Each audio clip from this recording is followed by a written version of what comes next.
Hello everybody, this is Steve Grizzetti, co-founder of MoviePix.com and author of the MoviePix.com Guide to Adobe Premiere Elements, and here we are in part 3 of our 8-part series, Basic Training for Adobe Premiere Elements 2023. In this session, I just want to talk about some basic timeline features. I'm going to take a clip and drag it to my timeline, and I'm going to let the program match the project settings to the clip so that they're both the same size.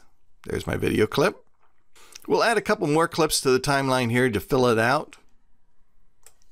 And I can zoom in on my timeline using this little slider in the upper right hand corner, or by clicking these little zoom in, zoom out buttons, or I can just press plus and minus along the top of my keyboard and zoom in on my timeline. Notice it's not changing the view of what we see in the monitor panel. It's only changing our view of the timeline. Also, there's a shortcut. The backslash key, which is right above the enter or return key, will automatically resize your video so that you can see your entire video project on your timeline. And this would be very helpful if you're working on, say, a 30-minute long video. It would automatically resize it so you can see it all at once. A couple basic things you can do. You can trim your video. That means removing some from the beginning or end. So this particular video, say for instance, I think it's a little bit long at the beginning.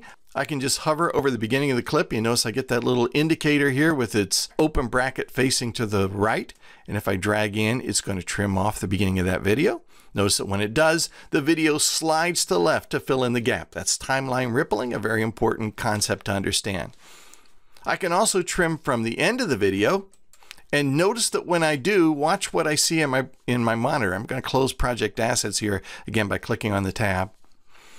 When I hover over the end of the clip and that bracket is facing to the left, which means I'm going to trim off the clip to the left, when I trim, notice I see a preview of my new end point as I trim. I'm just sort of dragging around here, and I can see the beginning point of the following clip sharing the screen here. This is good information for me because this is where I want this clip to end, and that's exactly where I want this clip to begin. So now I can see where one clip ends and the other begins. You can also slice a clip in half. If, for instance, this one, you don't want to use the middle portion, I can simply line up the playhead in the middle here, and if I hover over the playhead, you notice I get a pair of scissors. And this pair of scissors will slice right through my clip when I click on it. I'm going to put, just for reference here, another clip on top because I want to show you something. If I don't have any clips selected on my timeline, when I click that pair of scissors, notice that it slices through every clip on every track. I'm going to Control Z or Command Z to undo that. If I select a clip, however, and click on that pair of scissors, look, it only cuts through the clip that I have selected. An important distinction. We'll Control Z, Command Z to undo that. I want to show you one more thing, and it has to do with inserting clips. You notice I have some clips on video track 1. I also have some clips on video track 2. If I were to drag a clip in between two clips, let's move this out of the way for a second. If I were to drag a clip between these two, timeline rippling will shove everything aside on all tracks to make room for that clip. Makes sense, right? We're building out our story. We want everything to stay aligned, but to move out of the way for us to insert a clip. I'm going to Control Z, Command Z to undo that. If I have a clip, on the other hand, right here, so that its beginning is before the place where I'm going to drag my new clip, watch what happens. Notice that it splits the clip on the other track in order to let my clip in. If you don't want that, here's a quick tip for you. Let's Control Z or Command Z to undo that.